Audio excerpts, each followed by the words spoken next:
बेनीपट्टी को हम लोगों को इस तरीके से सजाना है कि भगवान राम को लगे कि हम जनकपुर नहीं जाके बेनीपट्टी में ही रुक जाएं। आप लोग से आग्रह यही है कि आपके पाहुन आ रहे हैं, दामाद आ रहे हैं, जब दामाद का जिस तरह आप लोग स्वागत करते हैं वैसा ही स्वागत घर घर में होना चाहिए। श्रवण जी, बेनीपट्टी में ठहराव कहाँ होना है? बाराती लोग आएंगे तो उनको तो ठहरने के लिए व्यवस्था होगी। मिथिलांचल प्राइड स्कूल जो ब्लॉक के पास में अवस्थित है उसमें बारात रुकेगी। सीताराम विवाह महोत्सव सह बारात यात्रा जो कि अयोध्या से निकल करके बेनीपट्टी होते हुए जनकपुर पहुंचने वाली है, इसको लेकर के कहीं ना कहीं मिथिला नगरी में श्री राम जी के ससुराल और सीता जी की जन्म स्थली पर पूरे क्षेत्र में जो माहौल है, लोग उत्साह में लगातार कार्यक्रम की तैयारी में लगे हुए हैं। इसी करीब अभी बेनीपट्टी मुख्यालय में जो कि विश्व हिंदू परिषद के तमाम लोग अभी यहाँ पर जुटे हुए हैं, जहाँ के तमाम पदाधिकारीगण के अलावे बेनीपट्टी के प्रसिद्ध चिकित्सक जो कि विश्व हिंदू परिषद से भी जुड़े हुए हैं, डॉक्टर प्यार सुल्तानिया जी, सरवंश सुल्तानिया जी सहित पूरी टीम जो बेनीपट्टी में बारात का आगमन होने वाला है, अयोध्या से जो निकली है, 1 तारीख को बेनीपट्टी पहुंचेगी बारात। उस बारात का कैसे स्वागत होगा, कैसे उनका भव्य स्वागत होना है और उस दिन को कैसे उत्सव के तौर पर बेनीपट्टी के लोग मनाने वाले हैं, इस तमाम चीजों को लेकर के यहाँ पर अब बातें की जा रही है, योजना बनाई जा रही है और लोगों को जानकारी भी दी जा रही है। फिलहाल जो कार्यक्रम है उसके बारे में, प्रारूप है उसके बारे में जानकारी लेते हुए विश्व हिंदू परिषद से जुड़े हुए हैं। आप अपना परिचय देते हुए बताइए क्या कुछ आप लोग करने जा रहे हैं और क्या उत्साह है? मैं अरविंद झा, विश्व हिंदू परिषद प्रांत प्रमुख, धर्माचार्य संपर्क विभाग। विवाह पंचमी के अवसर पर अपना विश्व हिंदू परिषद के द्वारा श्री राम जानकी विवाह यात्रा आज ही के दिन 26 नवंबर को अयोध्या से प्रारंभ हुआ है और अपने मिथिला में यानी कि 30 तारीख को ही सीतामढ़ी में संध्या में प्रवेश है नगर में और रात्रि विश्राम पुनौरा धाम में होगा और दिनांक 1 तारीख को सुबह में सीतामढ़ी से पुनौरा धाम से लोग प्रस्थान करेंगे बाराती। लगभग 500 से अधिक संख्या रहेगा, बड़ा रथ रहेगा और उसके साथ लगभग सैकड़ों गाड़ी 4 चक्का और अपने 500 से अधिक बारात में साथ में लोग रहेंगे। दिनांक 1 तारीख को दोपहर में अहिल्या स्थान में लोगों का भोजन है सभी बाराती का और दिनांक 1 दिसंबर को संध्या में यहाँ लगभग 5 बजे अपने बेनीपट्टी नगर में प्रवेश है। व्यापक रूप से योजना रचना किए हैं कि भव्य रूप से बाराती का स्वागत हो, इसलिए स्वागत हो कि यह विश्व हिंदू परिषद का यह कार्यक्रम सामाजिक, धार्मिक और आध्यात्मिक है। 1 तारीख को जब यहाँ पर नगर के सभी मिथिलावासी स्वागत करने के लिए बाराती के स्वागत करने के लिए ओत पोत से पूरा जोर शोर से लगे हुए हैं। 3 तारीख को नेपाल यानी जनकपुर में बाराती पहुंचेगा और 4 तारीख को तिलकोत्सव का कार्यक्रम होगा, 5 तारीख को मटकोर का कार्यक्रम होगा, 6 तारीख को विवाहोत्सव का कार्यक्रम होगा और 7 तारीख को राम कलेवा होगा। 8 तारीख को सुबह में सभी लोग जनकपुर से प्रस्थान करेंगे, वीरगंज मोतिहारी के रास्ते गोरखपुर पहुंचेंगे। 9 तारीख को सभी लोग अपने अपने यानी अयोध्या पुनः वापस चले जाएंगे। डॉक्टर साहब, कहीं ना कहीं अगर रामनवमी की बात करें, जानकी नवमी की बात करें या हिंदुओं का हर वो त्योहार या आयोजन जिसमें बढ़ चढ़ करके आपकी सहभागिता देखने के लिए मिलती है और इस बार खास करके आयोजन होने जा रहा है, सैकड़ों बाराती पहुंच रहे हैं बेनीपट्टी होते हुए जनकपुर पहुंचेंगे। कहीं ना कहीं बेनीपट्टी के लिए भी एक गौरव की बात है और स्वागत सत्कार में तो बेनीपट्टी के सभी लोग रहेंगे ही रहेंगे, लेकिन नेतृत्व कहीं आप लोगों ने लिया है। कैसा आयोजन रहेगा और क्या अपील करना चाहेंगे? अरविंद जी ने काफी अच्छा रूट चार्ट बता दिया है कि हमारी राम विवाह यात्रा कहाँ से शुरू होकर कहाँ उसका विश्राम होगा। हम लोगों को मेन फोकस करना है कि अहिल्या स्थान से बेनीपट्टी जो बारात आती है तो बेनीपट्टी को भी हम लोगों को इस तरीके से सजाना है कि भगवान राम को लगे कि हम जनकपुर नहीं जाके बेनीपट्टी में ही रुक जाएं। तो हम लोग के अंदर में भी वो भाव होना चाहिए और सजावट भी नहीं होना चाहिए। घर घर में हम लोगों को दीप जलाना चाहिए, सब आदमी आरती लेके अपने दरवाजे पर खड़े रहें, सब बारात का स्वागत करें। मिथिलांचल में जब बारात पहुंचती है तो वहाँ पर भी आपका आगमन बहुत ज़रूरी है और सबको ये लगना चाहिए जैसे एक बार बारात आई थी, यहाँ से होती हुई गुजरी थी, हम लोगों ने ऐसा भव्य स्वागत किया। जो वहाँ के संतों ने कहा कि मैं अयोध्या से बेनीपट्टी होकर जा रहा हूँ, लेकिन अयोध्या से पहले कभी ऐसा अच्छा स्वागत हमारा कहीं नहीं हुआ। बेनीपट्टी की मैं बात कर रहा हूँ।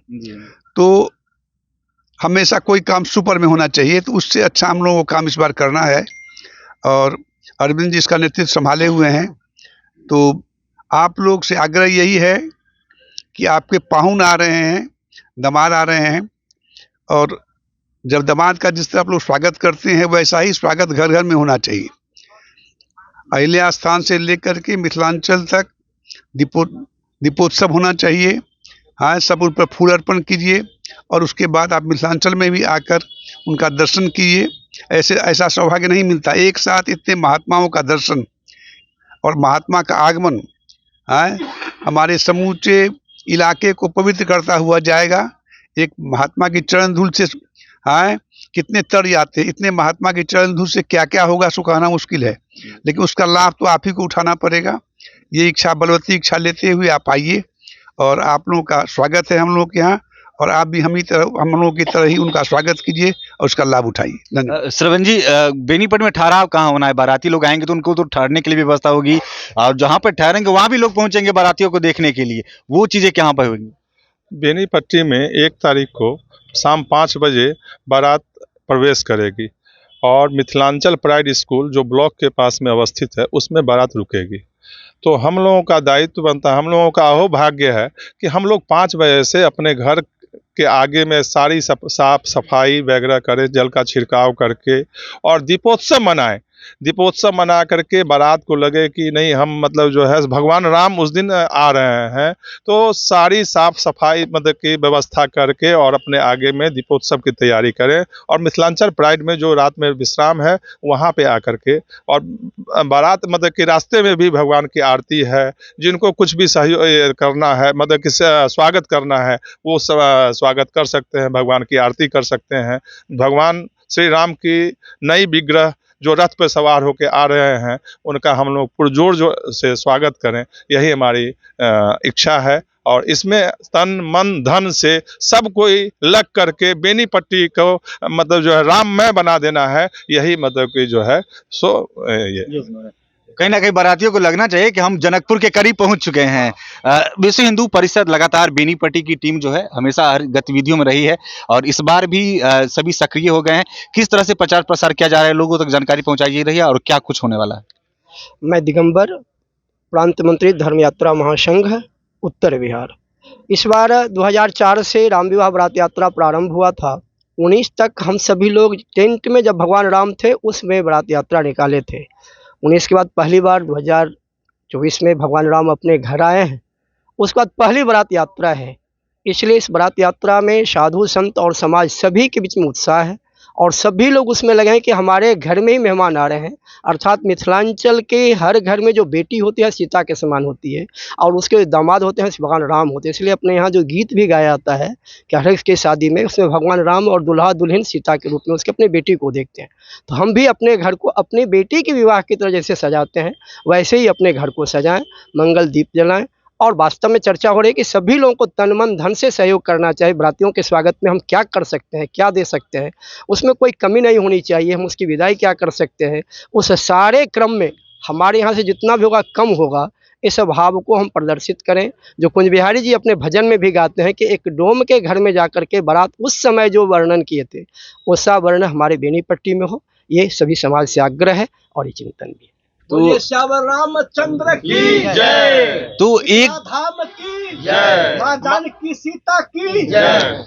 तो जो 1 तारीख है वो कहीं ना कहीं बेनीपट्टी के लिए भी ऐतिहासिक है, और ऐतिहासिक क्षण बनने वाला है, क्योंकि अयोध्या से सैकड़ों बारात जनकपुर के लिए निकलेगी, जो कि बेनीपट्टी होते हुए गुजरेंगे, और बेनीपट्टी में उनका ठहराव होना है बारातियों का। और आगत स्वागत में, सम्मान सत्कार में सभी लोग जुटे हुए तैयारियों में लग गए हैं। महज 4 से 5 दिन शेष बचा हुआ है। लगातार लोगों को जानकारी दी जा रही है किस तरह से उनके आदर भाव सत्कार में किस तरह की तैयारियां करना है, जैसे कि बारात के काफी लोग को लगे कि वास्तविकता में हम जनकपुर के निकट पहुंच गए हैं, हम मिथिला पहुंच गए हैं। उन चीजों को कहीं ना कहीं प्रतिफल सफल बनाने के लिए सभी लोग जुट गए हैं। डॉक्टर पी आर सुल्तानिया जी प्रसिद्ध चिकित्सक, समाजसेवी, धर्मावलंबी हैं। श्रवण सुल्तानिया जी विश्व हिंदू परिषद के तमाम लोग यहाँ पे जुटे हुए हैं। तो अगर आप भी चाहते हैं कि समारोह में शरीक होकर के अपनी सहभागिता देना चाहते हैं, किसी भी तरह से तन मन धन से सहयोग करना चाहते हैं, तो आप लोग संपर्क कर सकते हैं बेनीपट्टी विश्व हिंदू परिषद इकाई की टीम से। और खास करके 1 तारीख को आप जरूर अगर बेनीपट्टी आएंगे तो इस समारोह का हिस्सा बनिए, इस विवाहोत्सव का हिस्सा बनकर के अपने आप को पुण्य का भागी बनाइए। फिलहाल इस वक्त इतना ही। आप देखते रहे BNN न्यूज। धन्यवाद।